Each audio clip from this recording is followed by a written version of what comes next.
So if I think about controlling feed costs, I think we're in an era where the corn market's going to be $5, give or take $1 either way. Okay? So I would suggest that if corn gets to $4 in June, you buy a bunch. All right? What was it last June?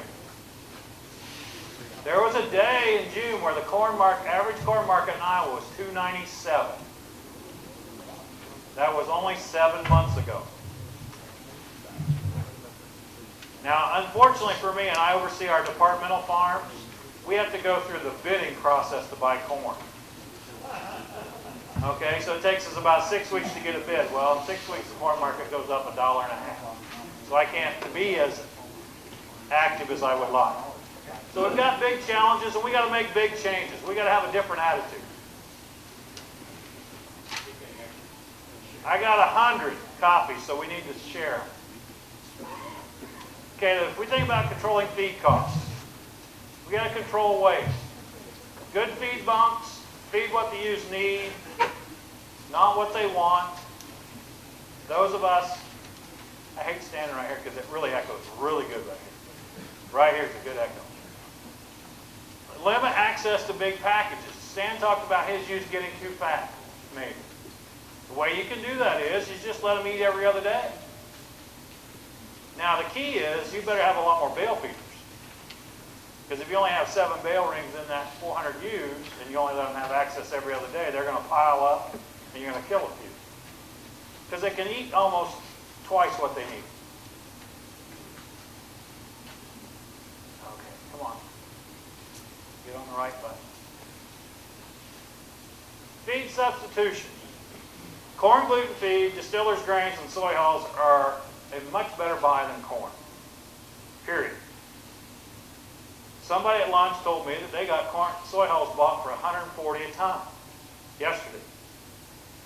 That's about $40 under the market for Iowa and $50 cheaper than I thought we could get them. Now, why did I say Stan should use soy hulls out there with these ewe lambs and the twin pin? Why did I suggest that diet? Protein, it's only 12%. Do I have to worry about those ewe lambs overeating on soy hulls? No.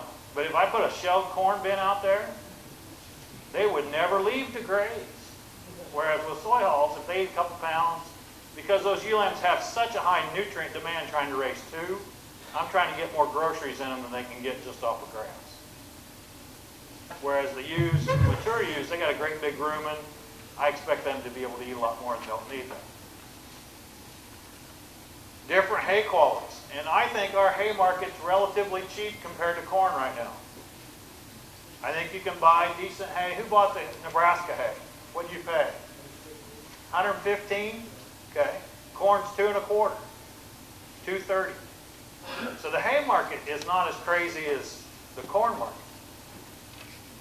So maybe you were better off feeding more hay and less corn. Now that's not what Dan would have told you 5, 10 years ago when corn was $1.78 a bushel. We need to separate our ewes by management groups. In the fact that we need to have the ewe lambs separate from the mature ewes. The one way we can maybe improve our output in our flocks is to get more out of our ewe lambs. I would just as soon all my ewe lambs have twins. I'm going to let that soak in a minute. Because why? If they had to all have twins, my management's easy. I don't have 2 management groups. I got 1. But if they have half of them have twins, half of them have singles, then I need to split them and feed them separate. So I don't get those singles so dang big that I can't get them out of those ewe lambs. Yes. You all know that, okay? So we can use ultrasound, we can do that. One of the ways to get more lambs born is to flush the ewe flock. If you've got ewes that you know by name, your ewes don't need to be flushed, do they, Nick? Because they're probably already fleshy, to speak of, okay? And But if you've got 20% of the flock that's thin, do we need to flush the whole flock? No. Which ewes are thin if you have 20% of your flock that are thin, Dave? Either they're the most productive ewes in your flock or youngest. Very good. The yearlings and 2-year-olds. So maybe we should flush those ewes starting 6 weeks ahead. And those 4 and 5-year-old ewes that are already in good shape, maybe we'll only flush them for 10 days. Now that sounds like a pain, doesn't it? But remember, what's corn costing today? We need to save every kernel we can because it's expensive comparatively. Mineral cost and mineral intake. What does a bag of sheep mineral cost? $20, $25, $30. Okay, how much are they supposed to eat? How many of you ever read the label on your mineral tag? An ounce a day. Very good. He has looked at it. Okay, an ounce a day. That is 2 pounds per ewe per month, right?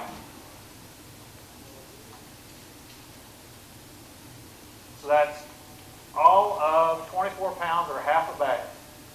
And if I'm paying $30 a bag for my mineral, that's $15 in feed cost just for minerals. And I can buy trace mineral salt for about $12 to $11 a bag, and they eat a half an ounce a day.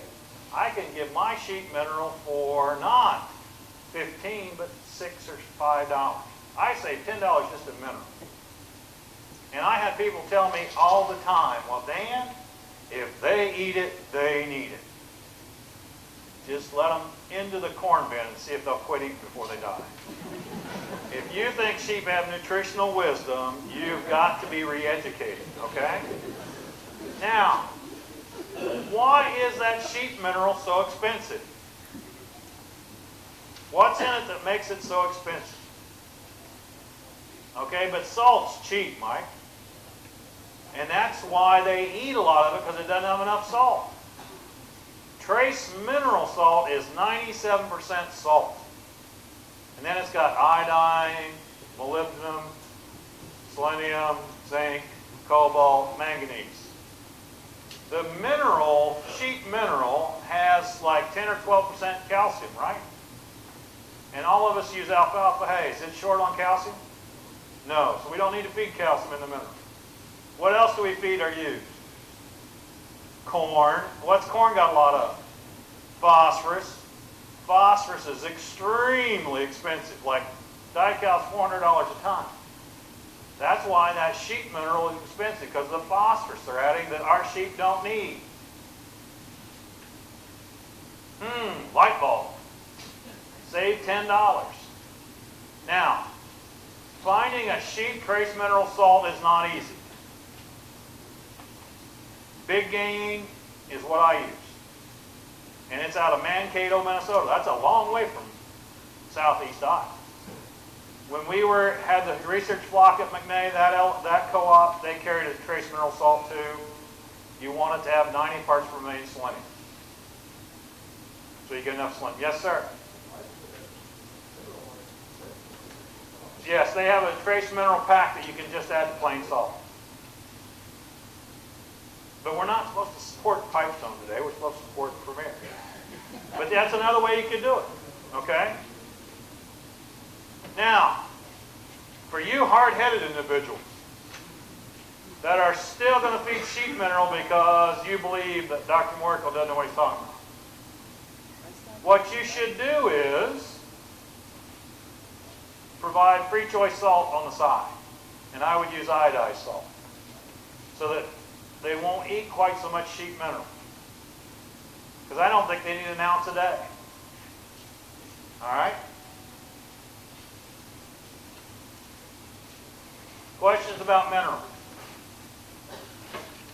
How much do you want them to have a day? Whatever the label says. And Big Game says 1/4 of an ounce a day. His mineral says an ounce a day. Control the intake with either what you're giving them or That's right. salt. And so how do you know how much they're eating a day? You got 20 ewes. If they're supposed to eat an ounce a day, that's £1.25 pounds a day. Can't believe I picked the right number. 7 days in a week, so that's 7 times that, 9¼ pounds. So put out 9¼ pounds of mineral. See how long it lasts. It may be going in 4 days, it may be going in 20 days. And sometimes it'll be going in 4, and sometimes it'll be going in 20. And I have no idea why they go up and down on intake. Okay?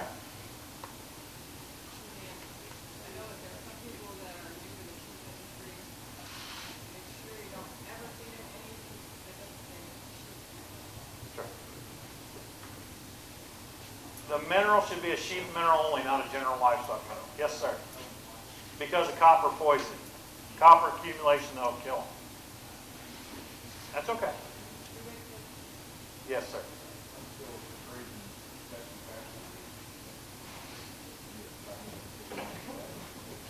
Why?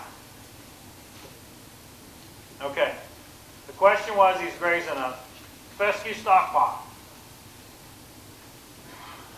So does he need a complete mineral or trace mineral salt? And they're going, I'm not about to answer this question because he's going to say I'm wrong. Okay? Feeding a pound of corn a day, so are they short on phosphorus? No. Probably not short on calcium. I'd use a trace mineral.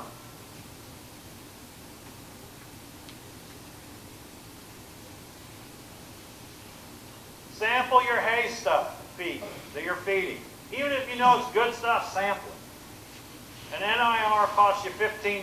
That stands for Near Infrared Reflector Spectroscopy. Okay? That's what NIRS stands for. $15. We use Dairyland Labs out of Wisconsin to do our analysis that Byron talked about earlier.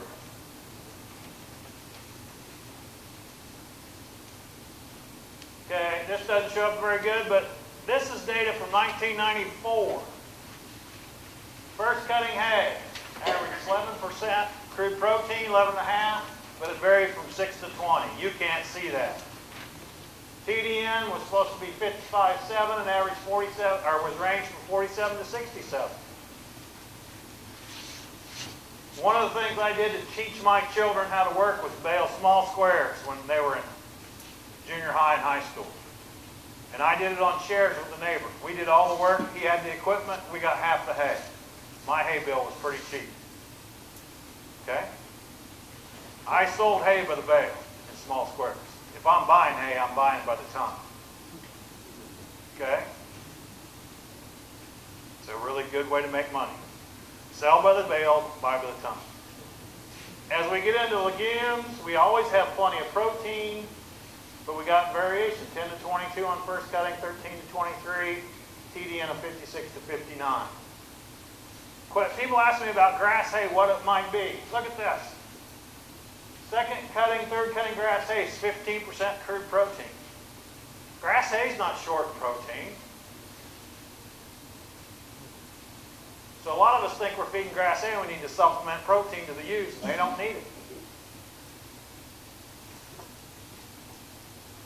Okay, pelleted protein. I need to feed my ewes a little protein because I got really crappy hay because Byron came out and tested it for me. So I got two options. I can buy that lamb protein supplement at $5.75 a ton, give or take, or I can buy bean meal at $4.25. The buy is bean meal because it has more protein per pound. Soybean meal is 44% crude protein. Lamb protein supplements 34. Not only is it cheaper per ton, but it's a lot cheaper per pound of soybean or protein I provide. Okay? Probably a third less expensive. But that lamb protein supplement is convenient. And if I'm feeding whole corn, now I don't have to grind the corn. I save that grinding fee and I can make this protein pellet with it.